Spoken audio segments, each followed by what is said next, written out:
नमस्कार मित्रों। उत्तर प्रदेश संगीत नाटक अकादमी के रेडियो जयघोष में आप सभी का बहुत बहुत स्वागत। मैं सुस्मित हूं आपके साथ और समय है कार्यक्रम काव्यधारा का। काव्यधारा में हम एक बार फिर एक ऐसे कवि के साथ आपको मिलवाने वाले हैं जिनकी कविताएं बहुत कुछ बोलती हैं। उनके बारे में क्या कहें, सबसे पहले दो पंक्तियां उनके बारे में कहते हुए उनका स्वागत करते हैं कि अंधियारे को मिटा काव्य का जला रहे हैं दीप। अंधियारे को मिटा काव्य का जला रहे हैं दीप। आज हमारे बीच पधारे शायर कवि प्रदीप। तो ऐसे शायर, ऐसे कवि प्रदीप बहराइचवी जी का बहुत बहुत स्वागत है रेडियो जयघोष में। धन्यवाद सर, बहुत बहुत आभार आपका जयघोष के स्टूडियो में आमंत्रित करने के लिए। और जयघोष को सुनने वाले, जयघोष को देखने वाले सभी लोगों को मेरा बहुत बहुत नमस्कार। तो मित्रों, आज हम जुड़े हैं प्रदीप बहराइचवी जी से और इनसे जुड़ करके जानते हैं कुछ इनकी जीवन यात्रा रही है काव्य के क्षेत्र में, उसमें क्या कुछ, कैसे क्या शुरुआत हुई और कैसे कविताओं ने जन्म लिया। हम सबसे पहले इसी पर बात करेंगे प्रदीप जी कि आपके जीवन में ये जो प्रदीप नाम के आगे जो प्रदीप बहराइचवी जुड़ा, ये कैसे आपके जीवन में आया। सर, लिखने का तो शौक मुझे कॉलेज लाइफ से ही था। मैं लिखता था और जहाँ तक नाम के साथ बहराइची जोड़ने का संबंध है, हाँ, मेरा आशय उससे सिर्फ कविताओं से जुड़ने का है। तो ये है कि मैं ये समझ रहा था कि मैं बहराइच का रहने वाला हूँ, जहाँ भी जाऊँगा वहाँ बहराइच का प्रतिनिधित्व करूँगा। वाह। लेकिन मुझे ये बताना पड़ेगा कि मैं बहराइच से हूँ।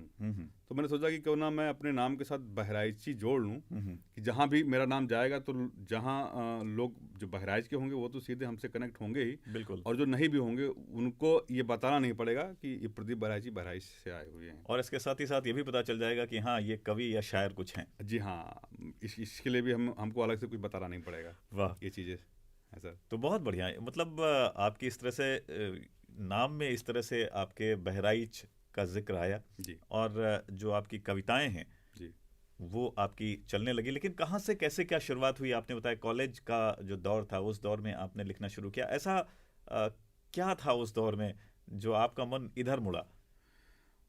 वो दौर, हमको लगता है सर कि हम जब कॉलेज के दिनों में होते हैं तो हर एक के मन में होता है कि किसी भी बात पे अपनी बात रखना। बिल्कुल। सबका अपना अलग अलग सोचने का तरीका होता है, तो हम अपनी बात को कैसे दूसरे तक पहुंचाएं। तो उसका उस समय तो ये सोशल मीडिया का ऐसा कुछ माध्यम था नहीं था पहले। बिल्कुल। तो हमने फिर जो उस समय के प्रमुख पत्रिकाएं थी उनमें हमने अपनी चिट्ठियां लिखनी शुरू की। जो भी विषय हमको प्रभावित करते थे तो उन पर हम अपनी स्वतंत्र रूप से टिप्पणियां लिखते थे।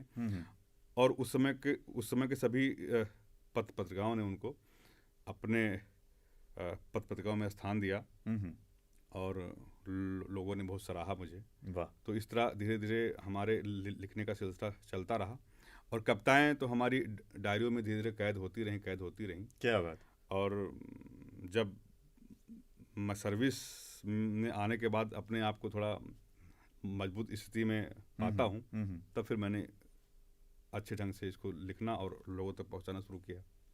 इसके पहले क्या कभी कोई आपको ऐसा माहौल मिला, मतलब घर में आपके कोई ऐसा था साहित्यिक क्षेत्र में, या फिर और ऐसा कौन सा ऐसा आपको था जिसकी वजह से, कई बार होता है ना कि हमें एक माहौल मिलता है, चाहे परिवार में हो या हमारे आसपास हो, ऐसा काव्यमय कोई माहौल चल रहा हो, गोष्ठियाँ हो रही हो, कवि सम्मेलन हो रहे हो, तो हमारा मन और ज़्यादा जुड़ता है। कुछ इस तरह की चीज़ें रही आपके जीवन में?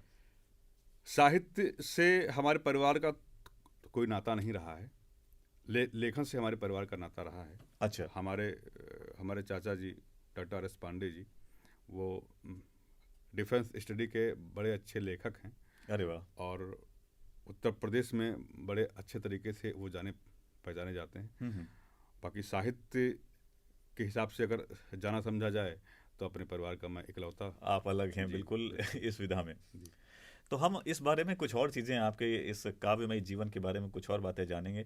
हम चाहते हैं यहाँ पर क्यों ना इस समय कुछ कविताएं भी बीच बीच में जुड़ें और आपकी कुछ रचना जो है यहाँ पर हमारे साथियों तक पहुँचे। जी बिल्कुल, मैं एक सकारात्मक संदेश के साथ अपना मुक्तक आप लोगों के समक्ष रखता हूँ। वाह, स्वागत। आंधियों से न घबरा तू थोड़ा ठहर, वाह। वक्त से छीन लेंगे खुशी की लहर। आहा। आंधियों से न घबरा तू थोड़ा ठहर, आहा। वक्त से छीन लेंगे खुशी की लहर।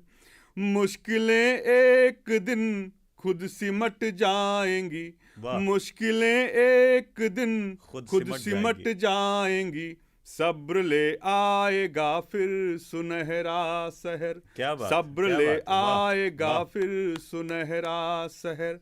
और इस सकारात्मक संदेश के साथ मैं एक बात और सभी सुनने वाले और देखने वालों से कहना चाहता हूँ कि जब तक आप अपने आप को मजबूत नहीं बनाएंगे, आप किसी के सहारे बहुत लंबा न चल सकते हैं न दौड़ सकते हैं। मैं उन पर अपनी 4 पंक्तियां रखता हूँ। स्वागत। कि मत कहो बात अपनी बिखर जाओगे, आहा। फिर तमाशों से बचकर किधर किधर जाओगे। जाओगे, क्या बात। ये परिस्थितियां होती हैं जब हम अपनों के बीच में होते हुए भी अपनों के बीच में नहीं होते हैं। नहीं होते। हमको लगता है कि सब अपने अपने हैं, लेकिन सब अपने नहीं होते हैं। बिल्कुल। कि मत कहो बात अपनी बिखर जाओगे, आहा। फिर तमाशों से बचकर किधर जाओगे। किधर जाओगे, वाह। हौसलों के कदम से मिला दो कदम, क्या बात। हौसलों के कदम से मिला दो कदम। हर परिस्थिति में खुद ही संवर जाओगे, हर वाह, परिस्थिति वाह। में खुद ही संवर जाओगे। क्या बात है, क्या बात है। हर परिस्थिति में खुद ही संवर जाओगे, ये तो आपने एक रास्ता दिखा दिया। और मुझे लगता है जो आपका फील्ड है, जिस फील्ड में आप कार्यरत हैं, शिक्षा के क्षेत्र में, आप अध्यापन के क्षेत्र में काम कर रहे हैं, तो निश्चित रूप से वहाँ पर ये सब चीज़ें बड़ी मददगार साबित होती होंगी। जी बिल्कुल। किस तरह से, मतलब शिक्षा के साथ में, आप अध्यापन के साथ में किस तरह से कविताओं को लेकर के चल पाते हैं? कितना सहयोगी होता है आपका ये क्षेत्र आपकी कविताई के लिए? सर, कविता का जो आधार है वो संवेदना ही है। और हम लोग जिस परिवेश में कार्य कर रहे होते हैं, हमारा परिषदीय विद्यालय होता है, वहाँ के बच्चे होते हैं, वहाँ का माहौल होता है, तो वो इतना समृद्ध न परिवार होता है न वहाँ का माहौल होता है। तो वहाँ से तमाम जो अभाव जो दिखते हैं, जो निकल के आते हैं, वो कहीं न कहीं मन के किसी कोने में टीस पैदा करते हैं। और फिर वहाँ से वो कविता के रूप में फिर वो निकल कर सामने आती है। जी। तो इस तरह से कविता आपको जो अध्यापन का क्षेत्र है, शिक्षा के क्षेत्र है, उसमें इस तरह से आगे बढ़ रही है। अध्यापन का क्षेत्र और बाकी समाज का तो हर अंग कभी न कभी मन को उद्वेलित करता ही है। बिल्कुल बिल्कुल, अलग अलग चीज़ें दिखती हैं और एक कवि मन निश्चित रूप से उनसे जब प्रभावित होता है तो वो अपने कलम के माध्यम से कागज़ पर उतार देता है। जी।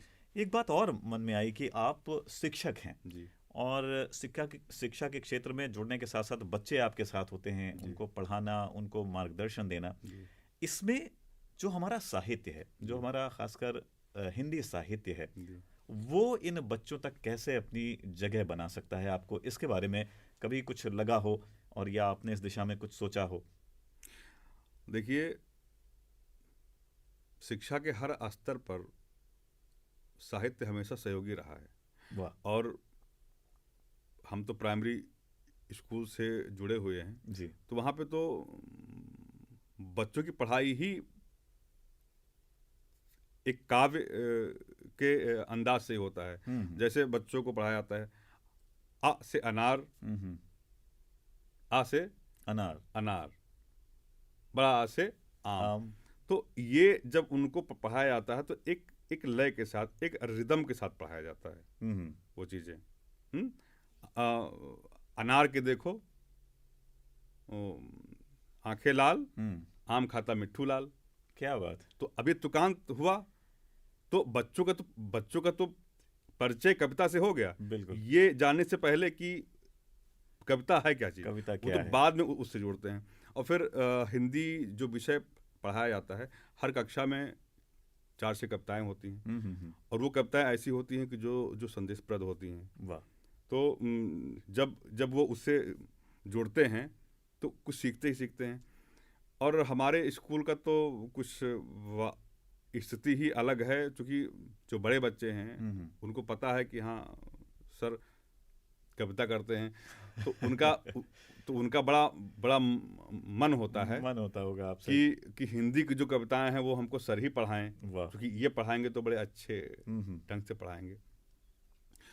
तो इस तरह से उनके अंदर कविता के प्रति प्रेम जगाया जा सकता है। बिल्कुल, जगाया जाता भी है। ये आपने चीज़ बताई, और निश्चित रूप से जब आप जुड़े हुए हैं कविता से तो आप बेहतर तरीके से उन बच्चों को समझा भी पाते होंगे, और शायद बच्चे इसीलिए आपसे ज़्यादा कनेक्ट होते हैं, जुड़ते हैं।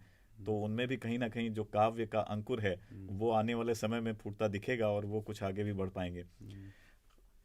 बात तो कविता की चली है, तो कविता में जब कोई हमारी रचना होती है तो हमारे मन में बहुत सारी चीज़ें होती हैं कि हमारी रचना कुछ ऐसी हो, उसमें ये चीज़ें होनी चाहिए, उसमें कुछ ऐसे तत्व होने चाहिए।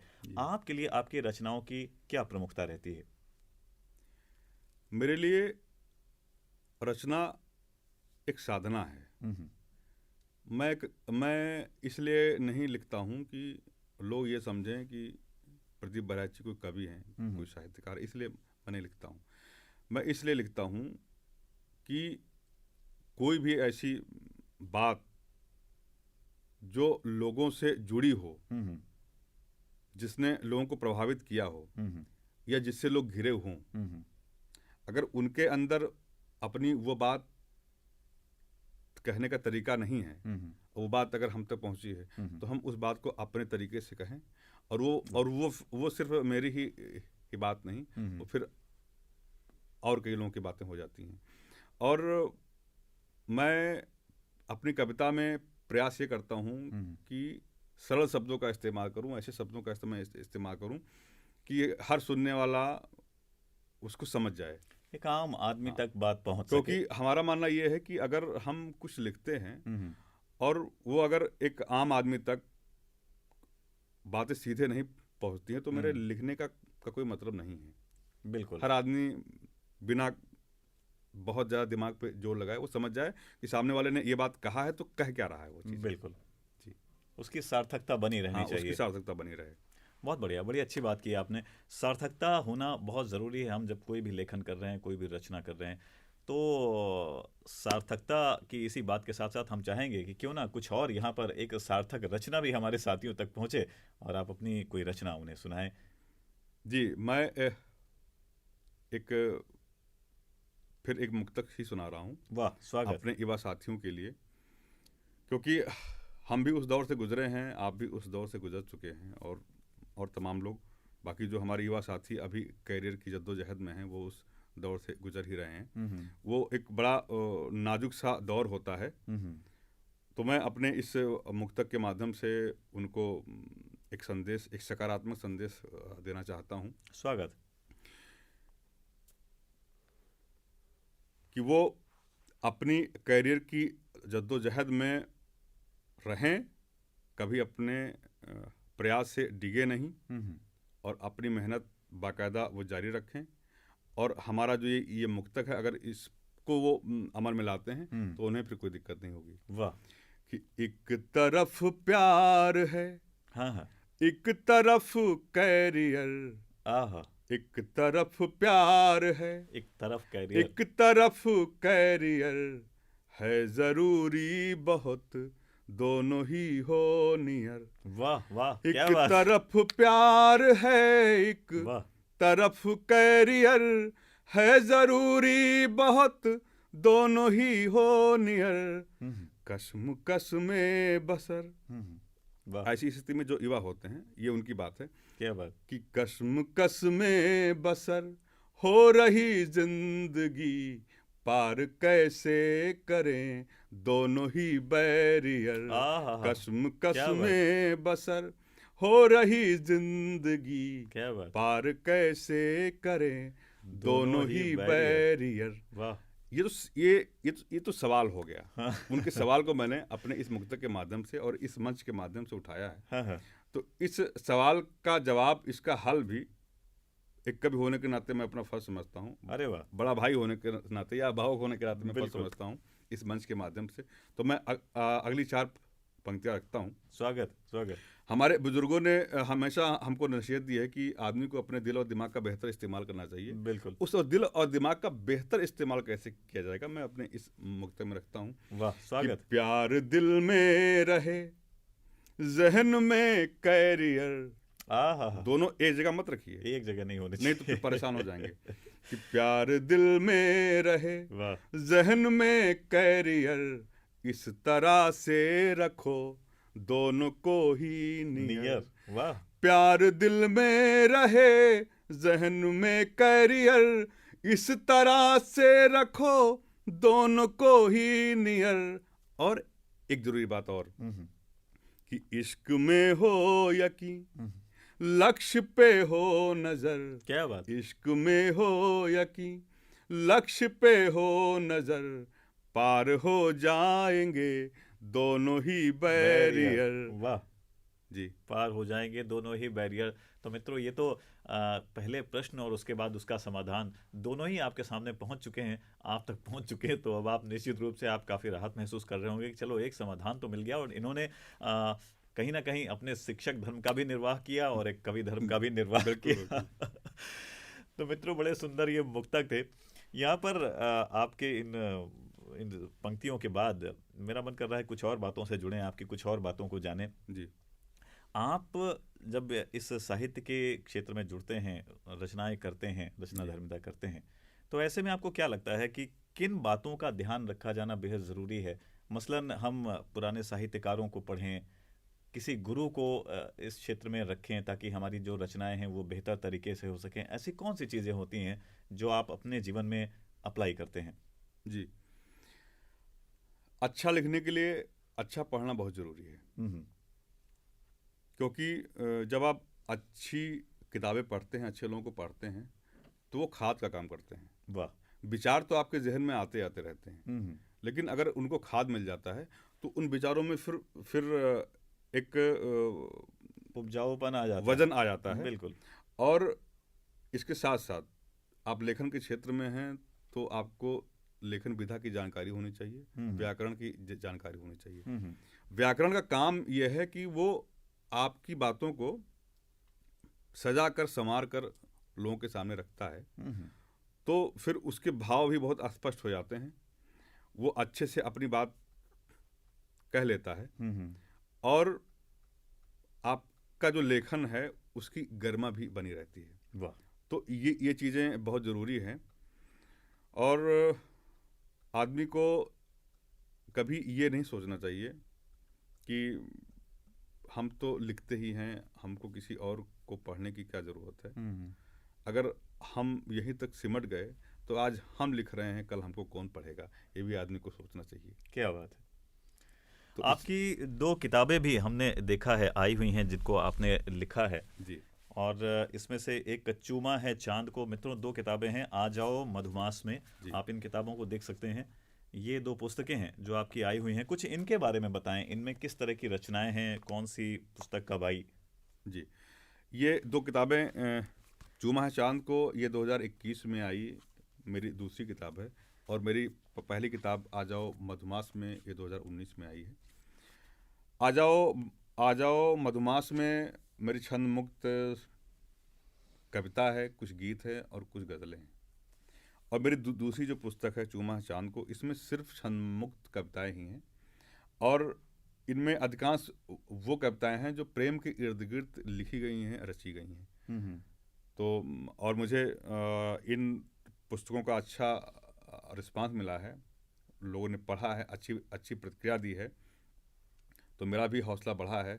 और मेरा ये मानना है कि अब मैं इसी 2 किताबों के सहारे आगे बढ़कर एक अपनी तीसरी किताब की रचना भी कर पाऊंगा। प्लानिंग चल रही है जी। और अगर आप कहें तो मैं अपनी इस दूसरी किताब से एक कविता छंद मुक्त। अरे जरूर स्वागत है। हम चाहते हैं, हमने हमारा इनफैक्ट हम कह ही रहे थे, हम देख के हमारे मन में आ ही रहा था कि चूमा है चांद को, इसका शीर्षक ही बड़ा प्यारा है। जी हाँ, शीर्षक बड़ा प्यारा है, बड़ा आकर्षक शीर्षक है जी। और ये आकर्षक शीर्षक रखने का मेरा मतलब ही यही था, कम से कम कुछ लोग तो शीर्षक से आकर्षित होकर मेरी क्या बात मेरी इस काव्य संग्रह को पढ़ेंगे ही। जी। तो इस काव्य संग्रह में एक कविता है, तुम्हारा रूठना सिर्फ रूठना नहीं। अच्छा, तुम्हारा रूठना तुम्हारा सिर्फ रूठना रूठना सिर्फ नहीं। रूठना वाह, नहीं, इस छंदमुक्त कविता है, मैं आप लोगों के लिए पढ़ रहा हूँ। स्वागत है। तुम रूठ गई हो, अब भी यह बात अविश्वसनीय इसलिए हम्म, कि कल्पना से परे है तुम्हारा रूठना। हम्म, तुम्हारा रूठना सिर्फ रूठना नहीं है। हम्म, तुम्हारा रूठना सिर्फ रूठना मेरे नहीं। तुम्हारा रूठना सिर्फ रूठना नहीं है। तुम्हारा रूठना मेरे निष्प्राण होने की शुरुआत है। आहा, क्या बात है। तुम्हारा रूठना मेरी खुशियों पर जंग लगना है। आहा, तुम्हारा रूठना मेरी अस्तित्वहीनता का द्योतक है। वाह, तुम्हारा रूठना मेरे समय का क्षरण है। क्या बात है। तुम्हारा रूठना इस जीवन का महान कष्ट, जो समय की गति को हाँकते हुए विदा की अंतिम बेला तक वाह, अपराध बोध से ग्रस्त रहकर हमारे असफल संबंध का बोध कराता रहेगा। क्या तुम्हारा बात है। रूठना सिर्फ रूठना नहीं है। मित्रों, तुम्हारा रूठना सिर्फ रूठना नहीं है। बड़ी सुंदर पंक्तियां और बड़ी सुंदर ये रचना चूमा है चांद को, इस पुस्तक से, जो कि आपकी पुस्तक है प्रदीप बहराइची जी की। और इस पुस्तक से इन्होंने इस रचना को पढ़ा, अपने आप में बहुत कुछ कह गई, लेकिन मेरे मन में अचानक कुछ और चीज़ें आई हैं। ये जो रचना आपने अभी कही, कहीं ना कहीं हमारे जीवन से चीज़ें जुड़ती हैं, और जीवन से, जैसा कि आपने बताया भी कि हम जो देखते हैं वहाँ से कविताएं जन्म लेती हैं। तो आपकी जो कविताएं जन्म ले रही हैं, उनको सार्थक होने में, उनको साकार करने में आप किसका योगदान सबसे ज़्यादा मानते हैं? जो कविताएं हैं, जो रचनाएं हैं, उनका सबसे बड़ा योगदान तो समय का है। समय हमको पता नहीं होता है कि अभी हम स्टूडियो से बाहर निकलेंगे तो किन लोगों से हमारा साबका होना है, कौन सी परिस्थितियां हमारे सामने आएंगी। तो सबसे बड़ा माध्यम तो समय ही है। और जीवन एक यात्रा ही है, बिल्कुल, जो जीवन से मृत्यु तक वो चलती रहती है। इसमें तमाम पड़ाव आते हैं, तमाम लोग मिलते हैं, तमाम परिस्थितियां बनती हैं, तमाम संबंधों को हम निभाते हैं, तमाम जिम्मेदारियों को हम निभाते हैं। बिल्कुल। और इन्हीं के बीच से वो सारी चीज़ें निकलती जाती हैं। हमने आपसे बात की, हमने आपसे बात की, आपकी बात मैंने सुनी, किसी और की बात मैंने सुनी। तो वहाँ से जो चीज़ें मेरे काम की होती हैं वो फिर मेरे दिमाग में घर कर जाती हैं। फिर मैं उनको सोचता रहता हूँ और फिर ऐसे ही वो कविताएं जन्म लेती हैं। वाह। तो आपने कविताओं के बारे में बताया कैसे सार्थक होती हैं। यहाँ पर एक बात और मेरे मन में आती है, आपने जो अभी तुरंत अभी जो रचना सुनाई थी, उसमें उसका जो तरीका था, उसका जो कहन था वो अलग था, और उसके पहले जो आपने रचनाएं सुनाई उनमें अलग उनका कहन था। तो आप जो कहीं ना कहीं हमारी जो विधाएं रही हैं, जो छंदबद्ध कविताएं रही हैं, जिनमें एक मीटर होता था, ग्रामर होता था उसका, और अब जो कविताएं चल रही हैं एक नई कविता की तरह, एक अतुकांत कविता कह लीजिए, या जिनमें गेयता नहीं होती, उस तरह की कविताएं, आप लेखन में दोनों तरह की चीज़ें लिख रहे हैं जी। आप किसे ज़्यादा सहज मानते हैं अपने लेखन में? लेखन विधा में सबसे सहज तो मैं अपने आप को, जो छंद मुक्त कविताएं होती हैं उनमें मैं अपने आप को सहज मानता हूँ। और वो देखने में आसान जरूर होता है छंद मुक्त कविताएं, लेकिन अगर आपका कहन प्रभावित करने वाला है तो छंद मुक्त कविताएं बहुत असरकारक होती हैं। तो मैं सभी सुनने वाले और जो देखने वाले हैं उनसे भी मैं ये निवेदन करना चाहूँगा कि सिर्फ व्याकरण से भागने के लिए, मीटर से भागने के लिए, बेहतर सीखने से बचने के लिए आप छंद मुक्त कविताएं न लिखें। आप अपने आप को सबसे पहले जो व्याकरण होता है, जो मीटर होता है, उससे अपने आप को आबद्ध कीजिए। और जब आप पूरी तरह से उसमें रम जाएंगे, तब जब आप छंद मुक्त कविताएं लिखेंगे तो उसका जो स्थायित्व है वो बड़ा ही प्रभावकारी होगा। वाह, बड़ी अच्छी बात बताई आपने। यहाँ पर एक बात और मेरे मन में आ रही है, आपने कविताओं में काम किया है, आपने कविताएं लिखी हैं, और आप शिक्षा के क्षेत्र से भी जुड़े हुए हैं। तो ऐसे में जो आपका अपना अनुभव है उसके आधार पर जो कोई, मान लीजिए आपका कोई छात्र ही है, जो इस क्षेत्र में आना चाहता है, अपनी एक पहचान बनाना चाहे, या जो हमारे युवा साथी सुन रहे हैं वो इस क्षेत्र में कुछ अपनी पहचान बनाना चाहें रचनाओं के माध्यम से, एक कलमकार के रूप में, तो उनके लिए क्या ज़रूरी बातें लगती हैं आपको? ज़रूरी बातें जो अभी अभी कुछ देर पहले हमारी आपकी बात हुई कि सबसे महत्वपूर्ण बात तो ये है कि आप लिखने के लिए मत लिखिएगा कि मुझे लिखना है, मैं इसलिए लिख रहा हूँ। जब आपकी अंतरात्मा कहेगी, जब आप उद्वेलित होंगे कोई भाव व्यक्त करने के लिए, तब लिखिएगा। हम लोग लिखते हैं, पढ़ते हैं, कभी कभी महीनों बीत जाते हैं, बिल्कुल, कोई पंक्तियां नहीं निकलती हैं, और लेकिन कभी जबरदस्ती लिखने के लिए हम लोग बैठते भी नहीं हैं। बिल्कुल, क्योंकि तब क्या होता है कि उस वक्त हम जो लिखेंगे उससे हम संतुष्ट नहीं होंगे, नहीं हो पाएंगे। वो तो सिर्फ एक औपचारिकता पूरी करने वाली बात है। तो इससे नहीं, पढ़ते रहिए, आप कनेक्ट रहिए, आसपास की सारी चीज़ों से आप कनेक्ट रहिए, और जो भी देखिए, जो भी सुनिए, उसको सिर्फ ना सतही तौर पर देखिए, ना सतही तौर पर सुनिए। जितना भी आपका क्षेत्र हो उसमें अपनी आप व्यापकता बनाए रखिए। और ये जो संवेदना है, संवेदना की नदी अगर आप सूखने नहीं देंगे तो आप बहुत अच्छा लिखेंगे। क्या बात है। तो आप बेहतर लिख सकें, इसके लिए बहुत ज़रूरी है कि आप इस बात का ध्यान रखें। और आप समय का इशारा हो रहा है कि हम धीरे धीरे अपनी बात को विराम दें, तो चलते चलते हम चाहेंगे कि कुछ आप अपनी पंक्तियों का कुछ छोटा सा एक अंश हमारे साथियों को कुछ चलते चलते दें, और उसके बाद हम उनसे अनुमति लें। ठीक है, मैं एक गीत और उसका एक दो बंद आप लोगों के समक्ष स्वागत रख रहा हूँ कि मन को छोटा कर लूं दुख में, वाह, तन को कहाँ छुपाऊं मैं। आहा, मन को छोटा कर लूं दुख में, तन को कहाँ छुपाऊं मैं।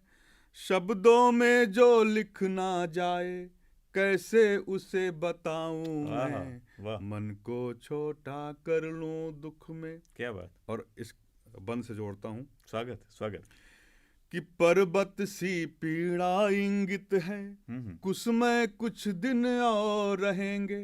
क्या बात। पर्वत सी पीड़ा इंगित है, कुसमय कुछ दिन और रहेंगे।